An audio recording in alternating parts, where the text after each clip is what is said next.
Ibu-ibu PWGT beserta sidang jemaat yang boleh hadir pada malam hari ini, dari bacaan kita dari perikop ini diberikan tema, siapakah yang engkau cari? Siapa yangkah yang engkau cari? Mindan tu mudahkah? Tentunya pertanyaan ini adalah pertanyaan dari Tuhan Yesus ya, kepada seorang perempuan yang bernama Maria Magdalena, bukan Maria Bunda Yunis ya. Maria Magdalena. Nah, saudara-saudara yang terkasih, dari kisah ini kita belajar bahwa seorang perempuan ini yang namanya Maria Magdalena, dia adalah Maria Magdalena adalah asal dari tempat tinggalnya dari Magdala ya, karena orang pada waktu itu yang namanya Maria banyak ya, banyak. Maria ibu Yesus, Maria Magdalena, Maria dan Maria yang lain, dan juga sekarang Maria Bunda Yunis. Nah, jadi kita bisa melihat bagaimana Maria Magdalena ini sangat mengasihi Tuhan Yesus, dan spesialnya salah satu perempuan yang ditulis namanya dalam kitab Injil ini yang disorot oleh Yohanes, Injil Yohanes, adalah si Maria Magdalena ini. Itu spesial sekali karena ada sesuatu yang mau ditunjukkan kepada kita. Mengapa firman Tuhan menyorot sosok perempuan ini, seorang Maria Magdalena? Kita baca tadi, dia datang ke kubur Yesus pagi-pagi mungkin, sepagi mungkin ya. Dia bersama dengan wanita-wanita, perempuan-perempuan yang lain. Nah, kenapa perempuan-perempuan yang datang? Saudara-saudara, ibu-ibu yang terkasih, kemana laki-laki? Masih korok ya? Masih tidur mungkin? Ya, bisa jadi mereka masih tidur. Dan sungguh luar biasa, perempuan-perempuan ini bersemangat. Terlebih khusus si Maria Magdalena ini, hanya perempuan-perempuan yang memilih hari secara khusus. Waktu itu hari pertama di minggu itu, di hari Minggu pagi, dan mereka langsung pergi ke kubur, seolah-olah mereka mau katakan seperti ini. Kan mereka pada waktu itu masih berduka ya, karena kehilangan orang yang mereka kasihi, mereka cintai. Nah, mereka mau katakan seperti ini, kita ini sudah tidak tahan lagi untuk mau mengungkapkan perasaan kasih kita kepada Tuhan Yesus. Walaupun harapan kami itu sudah sirna, sudah lenyap, karena Yesus yang kami bayangkan itu tidak seperti yang kami harapkan. Yang kami harapkan itu Yesus yang kuat, perkasa, Yesus yang memimpin kami untuk keluar dari penderitaan. Tetapi dia kenapa harus mati? Meskipun demikian kami tetap mengasihi, kami tetap menyayangi Yesus karena kebaikannya, karena karya-karyanya, mujizat-mujizat yang dia sudah nyatakan kepada kami. Kami sungguh yakin Yesus adalah Mesias. Tetapi yang mereka bayangkan Mesias, yang mereka bayangkan itu tidak seperti Mesias yang dinyatakan oleh Allah. Jadi seperti itu ekspektasi para murid, para perempuan-perempuan yang datang di kubur Tuhan Yesus. Nah, walaupun demikian, para perempuan itu tetap datang karena sekali lagi mereka mengasihi Tuhan Yesus. Mereka mengasihi Tuhan Yesus. Nah, tapi ibu-ibu yang terkasih, apa yang terjadi ketika mereka tiba di sana? Yesus sudah tidak ada. Kubur telah kosong. Kalau sekarang kita tahu ya, kubur kosong karena Tuhan Yesus sudah bangkit ya. Tetapi pada waktu itu para murid terkhusus khusus para perempuan-perempuan ini, mereka tidak tahu, mereka tidak mengerti firman Tuhan bahwa Yesus akan bangkit. Ya. Mereka menengok ke dalam, kubur telah kosong, mayat Yesus sudah tidak ada. Maria meratapi tubuh Yesus yang dia pikir sudah dicuri oleh orang. Nah, orang tua serta saudara-saudara, salah satu yang membuat Maria sedih karena tubuh Yesus itu sudah tidak ada di dalam kubur, karena dia khawatir seperti ini. Musuh-musuh Tuhan Yesus kan banyak ya, orang-orang Farisi, orang Romawi, musuh-musuh Tuhan Yesus banyak. Jadi Maria Magdalena khawatir bersama dengan orang-orang yang datang, khawatir kalau tubuh Tuhan Yesus itu dicuri lalu dipermalukan. Seperti itu kebiasaan orang pada waktu itu. Musuh-musuh mereka itu kalau musuhnya sudah mati, mayatnya itu akan digantung, entah di pinggir jalan, di pintu gerbang kota, seperti itu. Dan Maria Magdalena takut kalau Tuhannya itu dipermalukan, kalau Yesus itu dipermalukan, tubuhnya itu dipamer, seperti itu, dipermalukan. Dan karena itulah mereka sedih. Jadi mereka sedih, takutnya tubuh Tuhan Yesus itu dipermalukan, tubuh Tuhan Yesus itu dicuri. Dan di sana Maria menemui siapa? Berapa malaikat? Ada 2 orang. Nah, ada 2 orang, salah satunya itu saya, Bapak Ibu. Ya, jangan dipercaya. 2 malaikat yang duduk satu di bagian kaki, yang satu di bagian kepala. Menariknya Bapak Ibu, ketika Maria Magdalena bertemu dengan malaikat, Maria tidak takut bertemu dengan malaikat. Karena biasanya orang yang bertemu dengan malaikat itu takut bertemu malaikat, takut. Tetapi Maria tidak takut.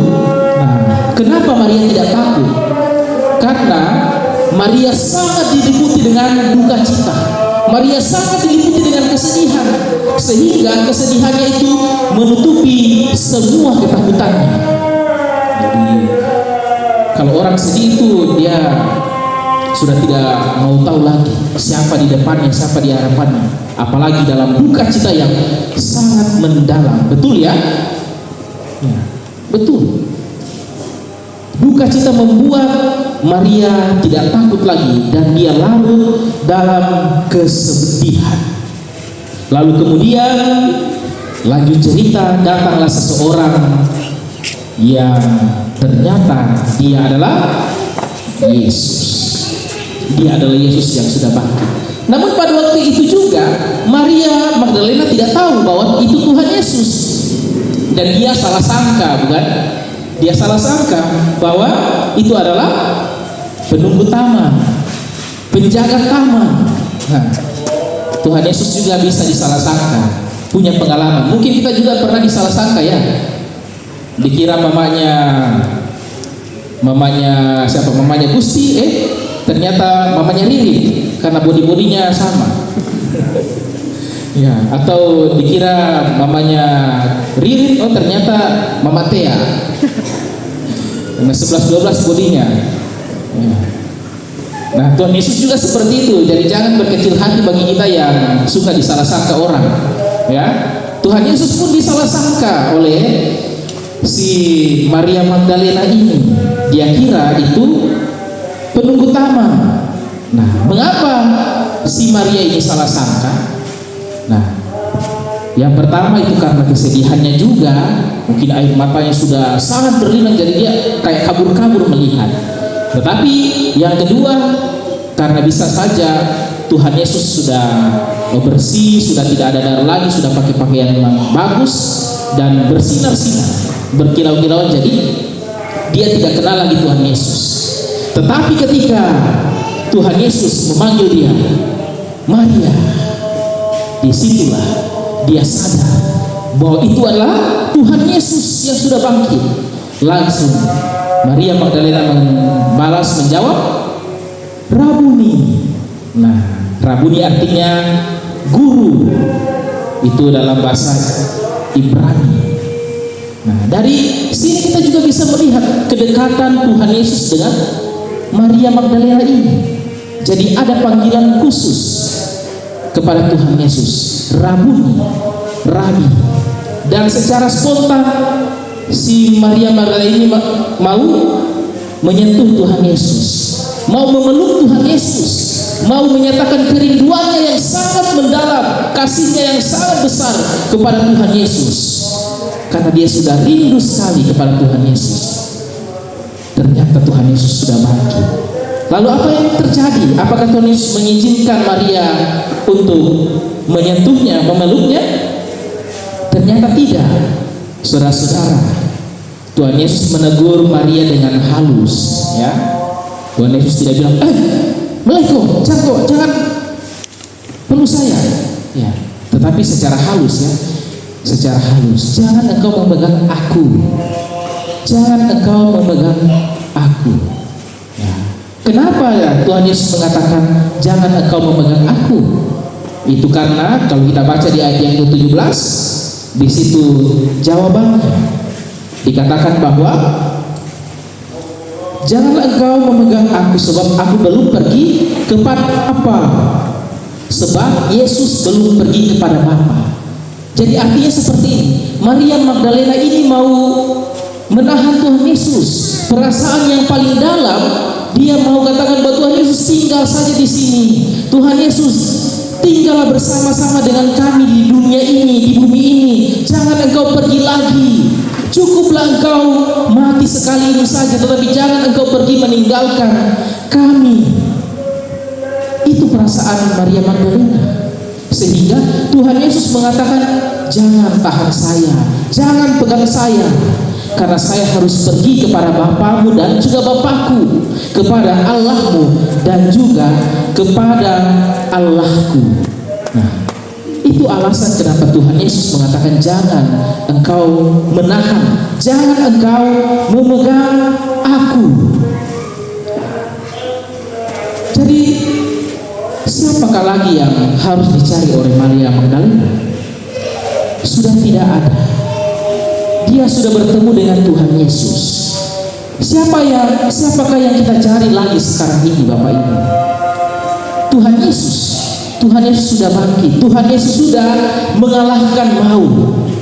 Nah, dari kisah ini Bapak Ibu Saudara, kita akan belajar bagaimana bentuk kasih dari Tuhan Yesus kepada Maria Magdalena, kepada para murid, dan kepada kita semua. Nah, ada 3 hal yang kita pelajari, 3 bentuk kasih dari Tuhan Yesus. Yang pertama, bentuk kasih dari Tuhan Yesus adalah Dia menepati janjinya.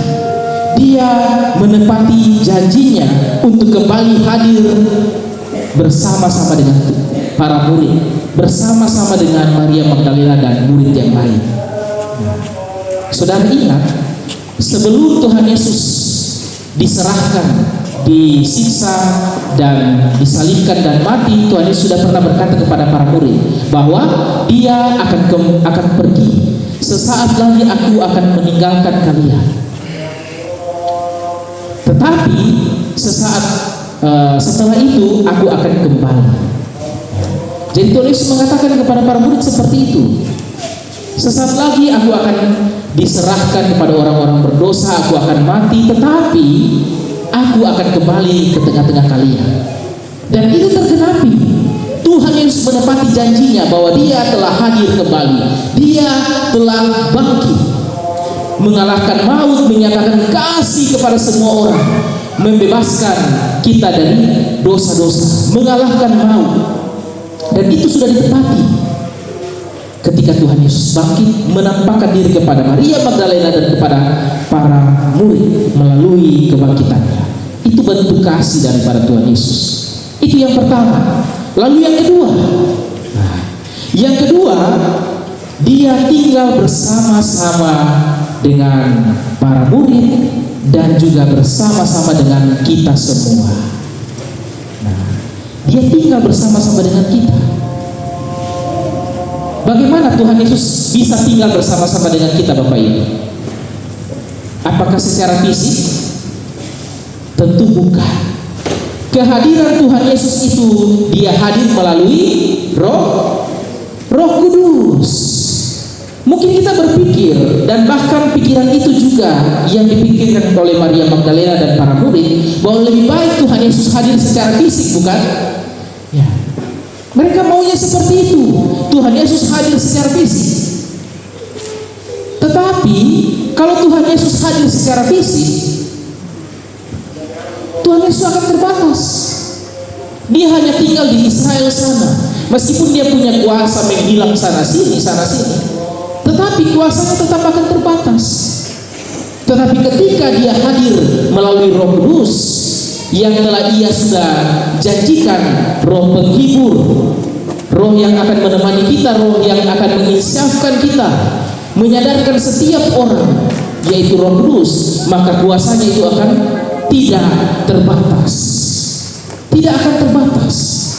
Sehingga kita tidak perlu mencari lagi Tuhan Yesus, karena Tuhan Yesus hadir melalui Roh-Nya yang kudus, melalui Roh Kudus yang hadir dalam setiap hati saya dan ibu-ibu yang terkasih, dan bagi kita semua yang hadir, setiap orang yang percaya.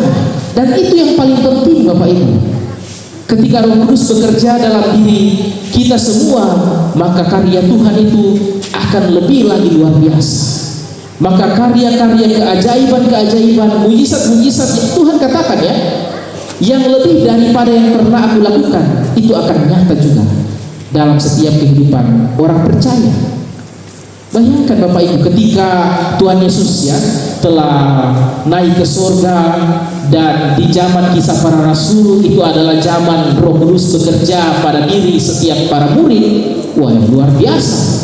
Banyak orang bertobat, banyak orang menjadi percaya. Dan saat ini kuasa Roh Kudus bekerja bagaimana? Sungguh luar biasa. Banyak sekali orang Kristen di mana-mana. Banyak gereja didirikan. Banyak jiwa-jiwa yang diselamatkan. Dan itulah janji Tuhan Yesus. Dia menyertai kita sepanjang masa sampai dia datang kembali melalui kehadiran Roh Kudus. Dia datang, dia hadir melalui kehadiran Roh Kudus. Itu yang kedua, Bapak Ibu, bentuk kasihnya kepada kita semua. Lalu yang ketiga, bentuk kasihnya kepada kita, yaitu dia mempercayakan tugas yang mulia kepada perempuan-perempuan, kepada kaum perempuan. Ya, sejak dalam bacaan kita ya, dia kasih tugas kepada Maria Magdalena, dan tentunya itu mewakili setiap perempuan, setiap orang yang percaya, dan tentunya kita semua juga. Nah, ini menarik Bapak Ibu. Secara khusus Tuhan kasih tugas kepada Maria Magdalena yang adalah seorang perempuan. Ya, saya sudah pernah katakan berkali-kali, di zaman itu perempuan itu tidak dianggap ya. Perempuan itu dianggap kelas bawah, kelas kedua. Yang pertama itu harus laki-laki yang berperan.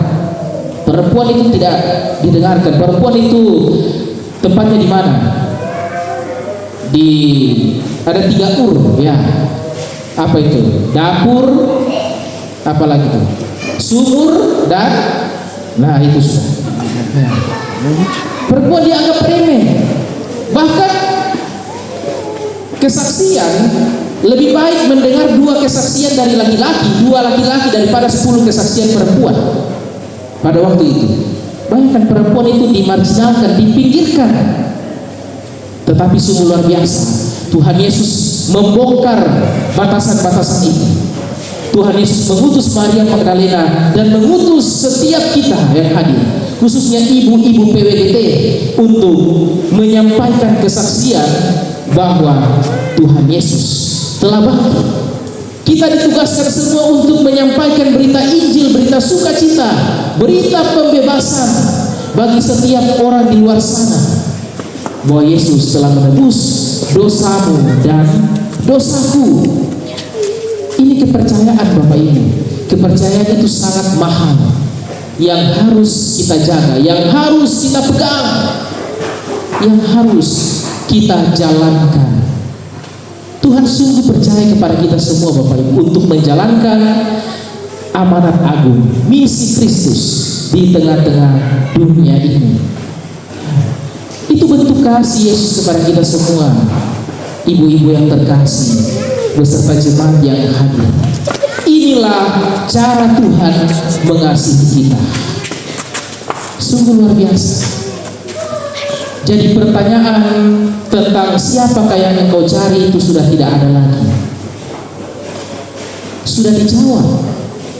Yesus yang kita cari itu sudah dibangkit. Yesus yang kita cari itu sudah hadir di dalam pribadi kita masing-masing. Kita menjadi Kristus kecil. Ada istilah itu, Kristus kecil, untuk menyatakan kasih Kristus di tengah-tengah dunia ini. Ibu-ibu secara khusus dalam pelayanan kita, mari kita bersemangat. Dalam kehidupan kita, dalam persekutuan kita berjemaah, Tuhan mempercayakan kita semua untuk menjadi pemberita Injil. Dalam persekutuan OIG, di dalam kepengurusan, mari lebih semangat lagi memberi diri dalam pelayanan. Mari lebih lagi mengasihi keluarga kita, mengasihi sesama kita. Jangan terus mengingat-ingat kesalahan orang lain. Jangan terus menyimpan dendam, tetapi lihatlah kasih Kristus yang telah bangkit menyatakan kasih kepada kita. Itulah yang harus kita utamakan, ibu-ibu yang terkasih beserta jemaat yang boleh hadir. Ketika kita mengatakan kita mengasihi Tuhan, mengasihi Yesus seperti Maria Magdalena yang mengasihi Kristus, mari kita dengarkan apa yang Tuhan Yesus katakan kepada kita, apa yang Tuhan Yesus percayakan kepada kita. Itu yang kita harus jalankan dengan semangat kebangkitan Kristus. Kita jalani kehidupan ini. Kita adalah wanita-wanita yang berharga di mata Tuhan. Kita adalah wanita-wanita yang sungguh-sungguh dikasihi Tuhan dan dipercaya oleh Yesus Kristus. Dia ada bersama-sama dengan kita melalui tuntunan Roh Kudus, dan dengan kuasa yang tidak terbatas itu